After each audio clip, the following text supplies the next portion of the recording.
Jirtai? Come. Bayuma. Come, come. Come. Jirtai? Come. Mani. Mani mo. Araf. Ela.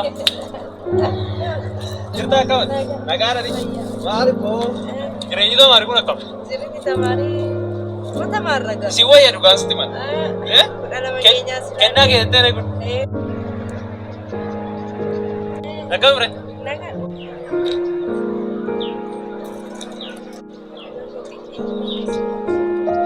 Ilmu semua ko? Ya. Jasmu. Dai. Masih lari. Rabbi. Demure. Arraban nasi indah wala bila mau kasih kan? Tole? Kursi lagi nagi. Kawan sudah. Aye. Ciao. Tole tole.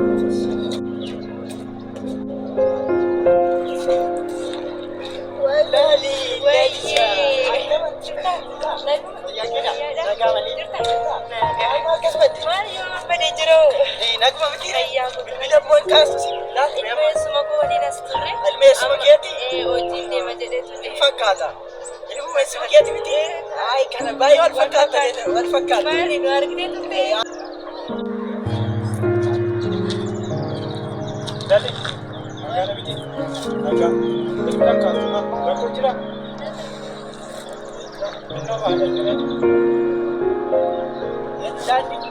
Maali dhaansiin jedhe barsiin jedhe dubbachaa jira.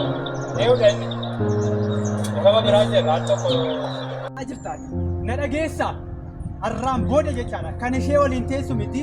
Garagartee ishii dhaabde taanaan siffanne sana aman. Dhageessa jaalattus jibbitu ishiin anaaf jaalallee waggaa 8 wajjin turre. Har'a maalan taatu waan fedhe siifaa taatu. Waan biraa akka taatu. Obboleessoo maaltu jira seete? Jaalallee koo waggaa 11 olii ishee sangamaa nagaa ol qaban. Nyaata. Maala ni bira keessa galee ni kakam. Rakoo amte. Maala ni bira maal ture meesira kongeessa. Jaalallee koo wal wajjin jiraanne har'a kunoo bakkee keessatti qabatee taa'umnaan. Eeyyuu jaalallee. Kunoo lalee. Bakkee. Anaaf jaalallee koo ishee. Koi laliin maamte. Laliin ishee anaaf jaalallee koo waggaa 8 wajjin ture. Amma si wala laafte miti koi. Waan anaaf sinis wanti muumne tokko waa walitti nu waraarsu tokko sitti bush. Dubbii giddu galuun gosa reebi.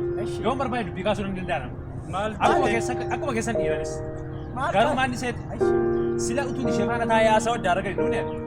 Isheen halluu gaafa kennan isheen. Sirrii miti. Ifuu keessa filamti. Sirrii gooti. Ilma eessuma kooti. Nabraa deeminaan jette. Dura moo? Dura ishee faana nabeellamtee nana. Ilma wasiila koonaan jetti naaf. Nabeellamtee nana. Dawwalee. Hiriyaa koo sirrii abada ishee nanaaf. Rakkoo kan qabu ishee dhachaadha ka. Maali yaa kun nama meeqa jaalatu? Maaltu jira seetan? Isheen ilaa waa tokko na dhagaa. Ilma adaadaa kooti siin jette. Ilma wasiila kooti siin jette sen immoo kan wal nu nyaachisaa jiru amma nu otoo hin taane. Isheedha. Kottu. Ilaa har'aa kaastee ishii bakkee keenyatti hin bahin. Lammaffiti. Wanti naansi godhe an sammuu koo keessa taa'an badu yeroo maraa dhiifama naa godhi. Wanti